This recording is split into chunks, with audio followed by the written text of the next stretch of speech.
Top 3 funniest moments from the Donald Trump-Joe Biden debate. Let's go! But before we begin, a 5-minute man disclaimer. I've never voted for either of these gentlemen and never will. As a matter of fact, I've never voted at all because I'm not registered, because I think the two-party system is an antiquated joke and I think it's pathetic that this is the best that America can roll out. So whatever assumptions you're about to make and whatever names you're about to call me in the comment section are wrong. On to moment number 1. Trump denies having sex with a porn star. I didn't have sex with a porn star, number 1.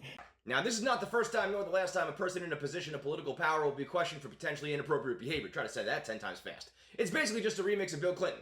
I did not have sexual relations with that woman. The difference in 2024, however, is that this didn't even move the needle one iota. When Bill Clinton was talking about cigars and Oval Office blow tasks, the world stopped. Everyone clutched their pearls and watched in horror. It was headline news for days and weeks and months. Last night at the debate, we're talking about porn star sex, and it took up like 15 seconds of time. Nobody cared.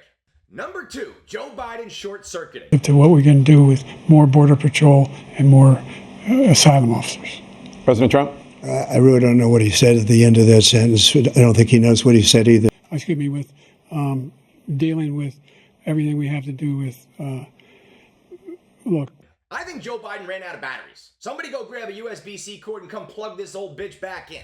Democrats have got to be the dumbest motherfuckers alive to think it was a good idea to trot this dead corpse out there. I mean, he literally looks like a dead body at a funeral home. Skin all powdery and wrinkly and droopy. It's like they half taxidermied him. It's Weekend at Bernie's, but for the President of the United States. Doesn't anyone realize he's dead? And what's worse is that he sounds like he's dead. If we're gonna have a president that sounds like shit, let's at least choose the one that can do all the push-ups. Okay. Let's go.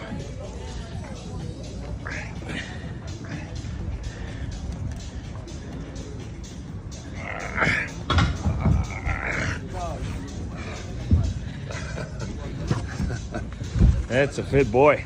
Poor RFK has to be sitting at home like, wait a minute, how come he can talk like a mummy that's been dead for 5,000 years and nobody cares? I think it makes it problematical for people to listen to me. I cannot listen to myself on TV. I will never listen to this broadcast, and I won't listen to any, so I feel sorry. By the way, it would have been a big night for RFK, but he believes that iPhones give you brain cancer, and he almost took that kook Aaron Rodgers to be his VP, so the independents are fucked too.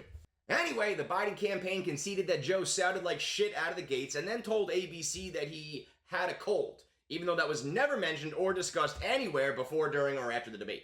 The president doesn't have a cold, he's just dying.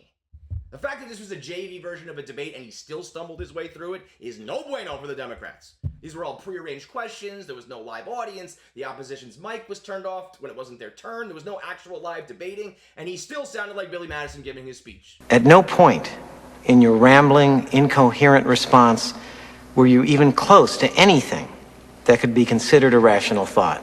But don't worry though, Joe's wife gave him a gold star, gave him a smiley face sticker for his performance. Joe, you did such a great job. You answered every question. You knew all the... And number 3, drum roll please, the funniest moment from last night's debate and maybe the funniest moment in debate history, the golf challenge. Look, I'd be happy to have a driving contest with him. I got my handicap, which when I was vice president, down to a 6. But by the way, I told you before, I'm happy to play golf if you carry your own bag. Think you can do it? That's the biggest lie. He's a 6 handicap of all. I was an 8 handicap. Yeah. We're going to need another edition of The Match. Let's mic these old bastards up, get them on the links, carrying their own bags, and whichever one doesn't die gets to be the president. Trump looked genuinely offended by that challenge. I mean, like, to his core. People have called that man a rapist before, and he did not react as demonstratively as he did when Joe Biden said he had a lower handicap than him. Meanwhile, if he gave Biden another 30 seconds, I think we would have had a Mandelbaum challenge. Or you think you're better than me?